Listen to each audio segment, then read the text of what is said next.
The man in the hallway. There are moments in life when something feels wrong. A shadow where there shouldn't be one. A whisper in an empty house. A fleeting figure in your peripheral vision. Most people dismiss these things as tricks of the mind. But what if they aren't? What if, just beyond the veil of normalcy, something watches, waits, and follows? The beginning. Ethan lived alone in a small apartment on the 3rd floor of an aging building. It wasn't much, but it was home. He had a stable job, a quiet routine, and little interest in anything beyond his usual schedule. One night, after a late shift, Ethan came home, threw his keys on the counter, and collapsed onto the couch. The soft hum of the refrigerator and the occasional creak of the walls were the only sounds in the apartment. Then, he heard it. A slow, deliberate shuffle in the hallway outside his door. His neighbors weren't the quietest bunch, so he brushed it off. But as the minutes passed, the sound didn't fade. It wasn't just someone walking past.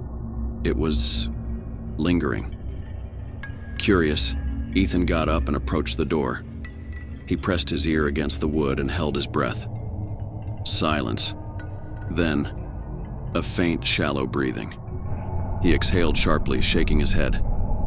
Probably someone waiting for the elevator. He turned the deadbolt, opened the door a crack, and peeked out. The hallway was empty. Frowning, he shut the door and locked it. It was probably his mind playing tricks on him. He needed sleep. But that night, as he lay in bed, he couldn't shake the feeling that someone had been there, standing right outside, listening. The escalation days passed without incident, and Ethan almost forgot about the strange moment, until it happened again. This time it was different. He was watching TV when he saw a movement in the reflection of the dark screen. A shadow, a shape standing behind him. He spun around. Nothing. His pulse pounded in his ears.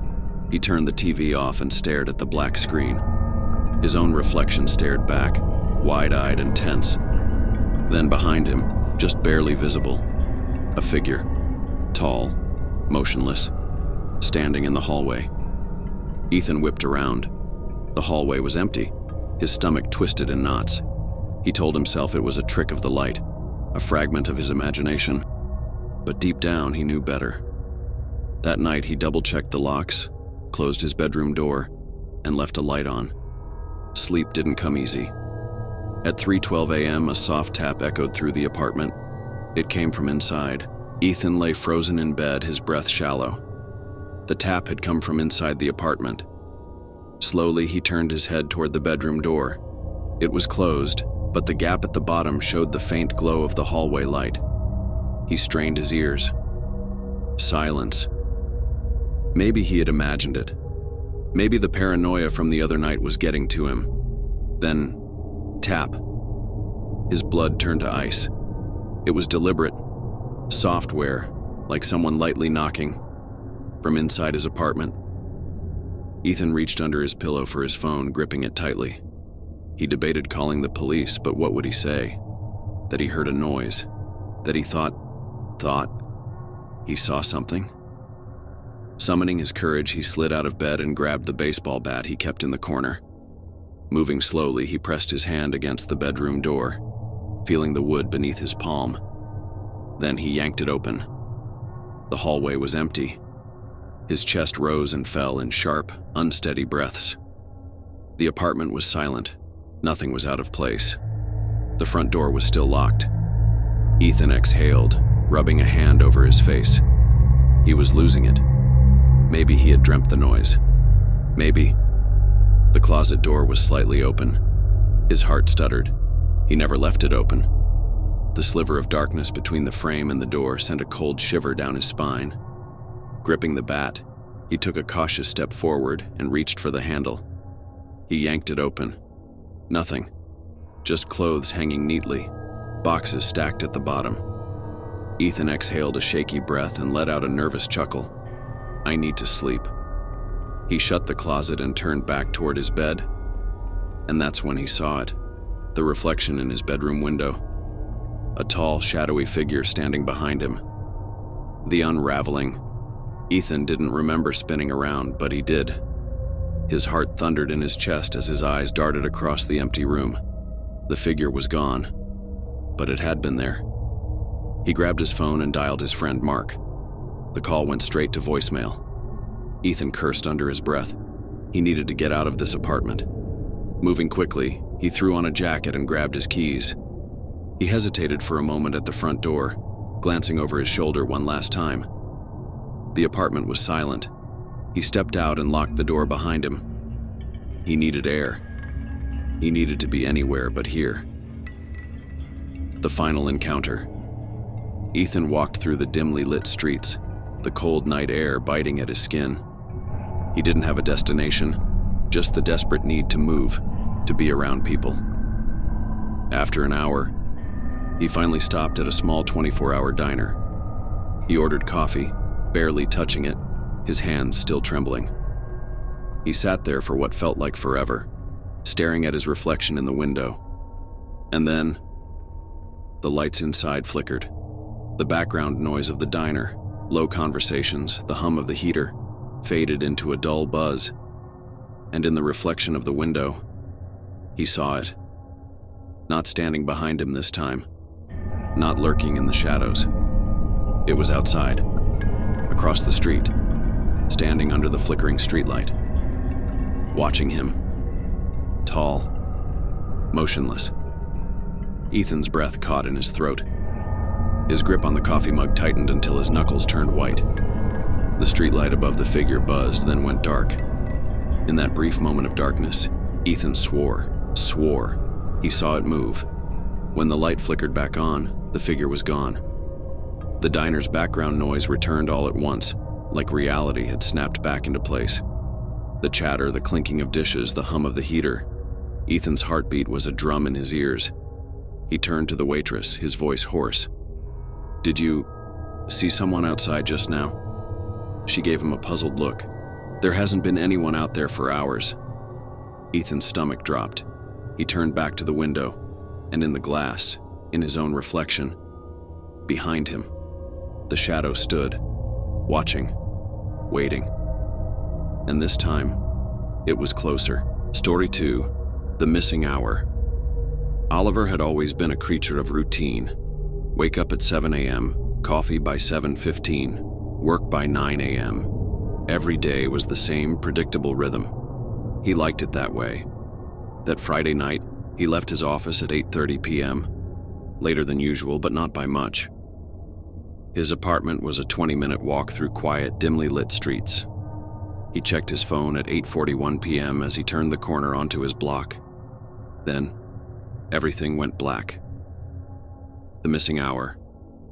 The next thing Oliver knew, he was standing in front of his apartment door, his keys in his hand, his pulse hammering in his ears. He blinked. The street was silent. The air felt wrong, stagnant. He checked his phone. 9:52 p.m. Oliver frowned. That wasn't possible. He had just checked his phone at 8:41. He was less than 5 minutes from home. How had over an hour passed? His breath came faster. He replayed his walk in his head, trying to remember if he had stopped somewhere. Talked to someone. Nothing. No memory. It was as if an hour of his life had been erased. He swallowed hard, his fingers tightening around his keys. His skin felt cold. A sharp prickling sensation crawled up his spine, an overwhelming feeling that he wasn't alone. Slowly, he turned his head. The street was empty, but something felt off. The silence wasn't just silence, it was too silent. No distant car horns, no hum of streetlights, no night breeze, just stillness.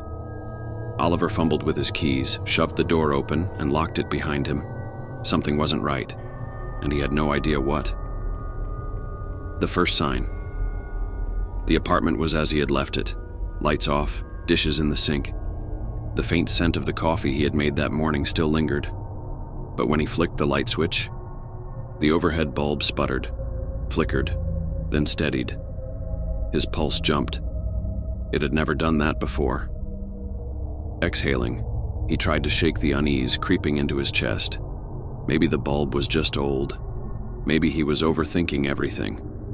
He tossed his keys onto the counter and pulled out his phone. He opened his call log, messages, social media, anything that could give him a clue about what had happened in that lost hour. Nothing. No calls, no messages, no notifications. But then, his fingers froze over the screen. There was a photo in his camera roll, a picture he didn't remember taking. It was blurry, dark, as if taken in motion, but he could make out pavement, a sidewalk, and something else, a shape, a figure, standing in the distance, watching. Oliver's breath hitched. His hands trembled as he zoomed in. The figure had no face, just a dark, hollow void where its features should be. The phone slipped from his grip, hitting the floor with a dull thud. His heartbeat pounded in his ears. He had no memory of taking that photo, no memory of seeing that thing. And yet, somewhere in that missing hour he had, Oliver stood frozen, his breath shallow. His phone lay face down on the floor, the screen still glowing faintly. He didn't want to pick it up, didn't want to look at the photo again. But he had to. His shaking fingers reached down. He flipped the phone over, forced himself to stare at the screen. The picture was still there. The same blurry sidewalk, the same dark figure in the distance. But something was different. His pulse slammed against his ribs. The figure was closer. It wasn't in the distance anymore. It was standing just behind him. A cold wave of terror washed over him. His stomach clenched, bile rising in his throat. He hadn't touched the phone, hadn't changed the image. And yet, the figure had moved. Oliver's breathing turned ragged. He spun around, heart hammering. The apartment was empty, but the air felt wrong, thick, heavy, like something was here, watching, waiting. He backed up until he hit the kitchen counter, his fingers gripping the edge so hard they ached. His mind screamed for logic, for an explanation. Maybe it was a glitch, a corrupted image. But deep down, he knew better. Something had happened in that missing hour, and whatever it wasn't over. The phone call. The silence was suffocating. Every instinct screamed at him to leave, but where would he go? What would he even say? His phone buzzed. The sudden vibration nearly sent him through the ceiling. His fingers fumbled as he grabbed it. Unknown number. He hesitated. His thumb hovered over the screen.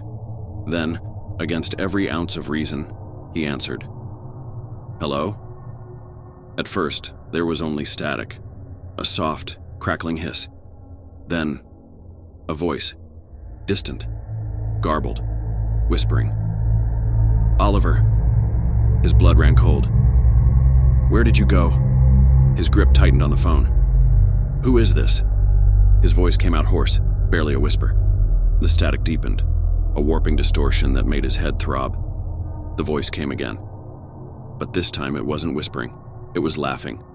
Low, hollow. And it was his voice. Oliver's breath caught. The sound twisted and warped, his own voice mocking him from the other end. You don't remember, but I do. The laughter cut off. Silence. Then just before the line went dead, a final chilling whisper. You let it in. Click. The call ended. Oliver's body was ice. His mind reeled, desperately trying to grasp the meaning of those words. Then, a soft creak. Right behind him. The floorboards. Someone was standing there. Oliver turned, and for the first time, he saw it. The final revelation. The figure stood at the edge of the dim light, its shape barely visible. It was tall, its limbs too long, its posture unnaturally rigid. Its face, there was no face, just smooth, featureless darkness. Oliver's throat locked. His legs refused to move. The thing tilted its head, a slow, unnatural movement, like a puppet with cut strings. Then, it stepped closer. Oliver stumbled backward. His lungs refused to pull in air. The lights flickered. And in that split second of darkness, it was inches from his face. The world snapped into chaos. The walls groaned, the air vibrated, his own pulse roared in his ears. The thing loomed over him, its faceless void impossibly close. Then, a whisper. Now you see. The lights went out. Everything collapsed into nothingness. The aftermath. The next morning, Oliver woke up on his couch. His clothes were damp with sweat. His limbs ached. His phone lay on the coffee table, screen cracked. The time read 7 a.m. For a moment, he sat in stunned silence. Had it been a nightmare? A fever dream? But then his eyes drifted to the floor. His keys were by the door, right where he had dropped them the night before. And his phone? The last photo in his camera roll was still there. The same sidewalk, the same figure. Only now, it was standing directly in front of the camera. Too close, too real. And this time, it wasn't faceless. It had his face. Story 3, the other apartment. There's something unsettling about living in an apartment building. So many lives stacked on top of each other, separated only by thin walls and locked doors. You hear noises, footsteps above you, whispers through the vents, the creak of a floorboard that shouldn't be moving. But what if one day you heard something from an apartment that doesn't exist? The beginning. James had lived in his building for 3 years. It was an old place, the kind with flickering hallway lights and an elevator that groaned like it was carrying the weight of the world. But the rent was cheap, and he didn't mind the occasional weird noise. Until one night, when he heard something he shouldn't have. He was lying on his couch, half asleep, when a sound jolted him awake. A door shutting. He sat up, rubbing his eyes. It had come from the hallway. Then, footsteps. Slow, deliberate, moving toward his apartment. James frowned. His floor only had 3 apartments. His, Mr. Thompson's next door, and the empty unit across the hall. Empty. The landlord had mentioned it hadn't been rented in years. No one came to view it. No one moved in. But now someone was in there. The footsteps stopped right outside his door. James held his breath. Silence. Then, a soft knock, not on his door, on the empty apartment across the hall. A chill crawled down his spine. He stood, moving toward his peephole. Slowly, carefully, he pressed his eye against the glass. The hallway was empty, but the door to the empty apartment was open. Just a crack, a sliver of darkness beyond it. James stepped back, his pulse racing. Then the door creaked wider, and something moved inside. The invitation. James's instinct screamed at him to lock his door and forget what he saw. But curiosity won. He grabbed a flashlight and cracked open his door. The hallway was silent, the air thick. The apartment across from him was open, just enough to see into the darkened interior. "Hello?" he called, voice barely above a whisper. No answer. He stepped closer, shining his flashlight inside. The apartment was empty, no furniture, no signs of life, just bare walls and dust-covered floors. But as he scanned the room, his heart stuttered. There were footprints in the dust, leading from the door into the darkness. Then, a whisper, low, distorted. "Come in." James staggered back. The flashlight flickered in his grip. The air turned suffocating. He turned to leave, but the door behind him slammed shut. He was trapped inside, and he wasn't alone. The lock-in. James lunged for the door, heart hammering, but it wouldn't budge. The handle refused to turn. It was like it had locked itself the moment it closed. His breath came fast. The air inside the apartment was thick, heavy, like it was pressing down on him. Then the flashlight flickered again, and in the dim beam of light he saw it, the footprints in the dust. They weren't leading into the darkness anymore. They were leading toward him. A slow, creeping terror climbed up his spine. He wasn't alone in here. The whisper came again, right behind him. You shouldn't be here. James spun around, his flashlight shaking. Nothing. Just an empty room. But he felt it. Something was watching him. His eyes darted to the doorway leading deeper into the apartment. A hallway stretched into the darkness. The footprints continued inside. And then, a shadow moved. Not quickly. Not like a trick of the light. It slid across the hall, slow and deliberate. James stumbled back, his breath catching in his throat. He didn't want to go further in. He needed to get out. His fingers scrambled at his phone, dialing his landlord's number. It rang once, twice. Then a voice answered. Not the landlord's, not anyone human. A low, distorted whisper crawled through the speaker. Why did you come? James's stomach dropped. He hung up immediately, his hands shaking. The whisper came again. But this time it wasn't from the phone, it was coming from inside the apartment. The presence. The air grew colder. James could see his breath in the dim light. A single sound broke the silence. A creak, like a footstep, coming from the hallway. James took a slow step back, then another. His fingers clenched around the flashlight, the sweat making his grip slippery. A door at the end of the hall stood slightly open, and something was behind it. Not a shape, not a shadow, just a presence, a wrongness that made his skin crawl. Then, the door slammed shut. The force of it sent a gust of air through the apartment, scattering the dust. And in that brief moment, James saw something in the particles that floated in the light. A shape, tall, motionless, standing just a few feet away, watching. James bolted. He rammed into the front door, twisted the handle with everything he had, and suddenly it opened. He fell into the hallway, gasping. The air was normal again. The pressure was gone. James scrambled to his feet, heart pounding. The apartment door was now shut. He stared at it, his breath ragged. And then, as he watched, the peephole darkened, like someone was watching him from the other side. James didn't wait. He ran. The final message. That night, James didn't sleep. He sat on his couch, staring at his locked door, waiting for something, anything, to happen. His phone buzzed. A message from an unknown number. One sentence. You left the door open. His chest tightened. Slowly, he turned his head toward his front door. The lock was still in place. The door was shut. But in the silence of his apartment, somewhere deep inside, a door creaked open. Story 4. The Man in the Reflection.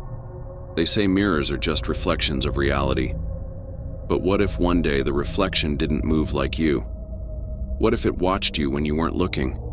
And what if, when you turned away, it did something else? The beginning. Ethan lived alone in a small apartment. It wasn't much, but it was his. The only thing he didn't like was the old, full-length mirror in his bedroom. It had been there when he moved in, bolted to the wall. No matter how much he hated it, he couldn't take it down. One night, after a long day at work, he threw his keys on the table and collapsed onto his bed. The mirror faced him from across the room. He avoided looking at it. Then, a sound. A soft tap, tap, tap like fingers against glass. Ethan sat up, heart racing. The apartment was silent. He turned his head toward the mirror. His reflection stared back, but something felt off. The angle of the head, the way the eyes seemed just a bit too focused. He swallowed hard. You're imagining things, he muttered, lying back down. But as he closed his eyes, the tapping started again. The reflection moves. Ethan sat up again, breath shallow. This time he didn't look at the mirror right away. He just listened. Silence. Slowly, he turned his head. His reflection was still there, but his stomach clenched. His real body was slumped forward slightly. His reflection was sitting up straight. Ethan's blood turned to ice. He lifted his hand. The reflection followed. He tilted his head. The reflection did the same. Then, for a split second, the reflection smiled. Ethan scrambled back, knocking over a lamp. His breath came in gasps. The reflection was normal again, expressionless, motionless. But he knew what he had seen, and he knew it had seen him too. The imitation. Ethan refused to look at the mirror again. He turned off the lights, pulled the blanket over his head, and forced himself to sleep. But deep in the night, something woke him. A sound. Breathing. Not his own. It was coming from the mirror. Slowly, his fingers gripped the blanket. His pulse pounded in his ears. He pulled the covers down just enough to peek, and his breath stopped. His reflection wasn't lying down. It was standing, watching him. A shiver crawled up his spine. He didn't move, didn't blink. Then, the reflection took a step forward, but Ethan didn't. His reflection wasn't copying him anymore. It was acting on its own. The escape panic surged through him. He jumped up, grabbed the nearest object, a chair, and hurled it at the mirror. The glass shattered. For a moment, silence. Then, a whisper, low, cold. That was a mistake. Ethan's stomach dropped. He turned to run, but a hand shot out from the shattered glass. His hand. It grabbed his wrist with an iron grip, yanking him toward the broken mirror. Ethan screamed, struggling, kicking. His reflection's face twisted, grinning, its eyes wrong. With one final pull, darkness swallowed him. The replacement. The next morning, Ethan's phone buzzed with a call from his friend, Alex. "Dude, you okay? You haven't answered all day." On the other end, Ethan's voice finally spoke. "Yeah, just woke up late." But the voice sounded off, flat, hollow. And in Ethan's apartment, the mirror stood perfectly intact. A faint whisper echoed from inside the glass. "Let me out." Story 5. The wrong passenger driving alone at night is unsettling. The empty roads, the darkness stretching endlessly ahead. But the worst part? The moment you glance in your rearview mirror and realize you're not alone. The beginning Daniel was a rideshare driver. He worked late shifts picking up passengers who barely spoke, their faces lit by their phones. It was easy money. That night, his last ride came in at 2:37 a.m. A pickup from a quiet street on the outskirts of town. No houses, just an empty road lined with trees. He pulled up, checking his phone. Passenger, unknown, no name, just a location. A man was already standing by the side of the road, tall, motionless, wearing a dark hoodie. Daniel hesitated, then unlocked the doors. The man got in without a word. Daniel glanced at the rearview mirror. The passenger sat stiffly in the back, face hidden in the shadows. Hey," Daniel said. "Long night?" Silence. The hair on his arms rose. He cleared his throat. "You heading home?" Still, nothing. The GPS showed a destination deep in the woods, far from any houses. Daniel swallowed hard. Something felt wrong. Then, the passenger smiled. Not at Daniel. At the mirror. At his reflection. The ride gets worse. Daniel's hands tightened on the wheel. His gut screamed at him to cancel the ride, but they were already moving.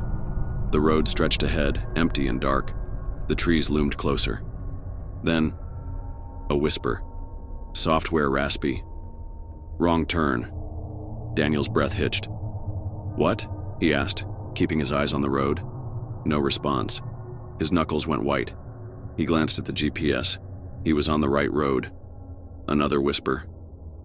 "You shouldn't have picked me up." Daniel's stomach twisted. He checked the mirror. The passenger was closer, but he hadn't moved. He was still sitting in the same spot. Yet somehow, he was closer. Daniel's pulse pounded. He turned back to the road. When he looked at the mirror again, the seat was empty. His breath caught. The car was still moving. The passenger was gone. Then, a cold breath touched his ear. "I'm still here." Daniel slammed on the brakes. Daniel's heart pounded as he turned, but the back seat was empty. He fumbled for his phone, hands shaking, trying to check the app. But the ride had disappeared. No record of a pickup, no destination. Then, a whisper from the passenger seat. "You can't drop me off." Daniel's breath hitched. His hands gripped the wheel as he turned his head. The man was sitting beside him, smiling. Daniel's scream caught in his throat as the car lights flickered. The road twisted. The trees blurred. Then, darkness. The next morning, his car was found abandoned on the roadside. The driver's seat was empty. The keys were still in the ignition. But in the back seat, there was a single footprint. Wet. Like someone had stepped in from the other side.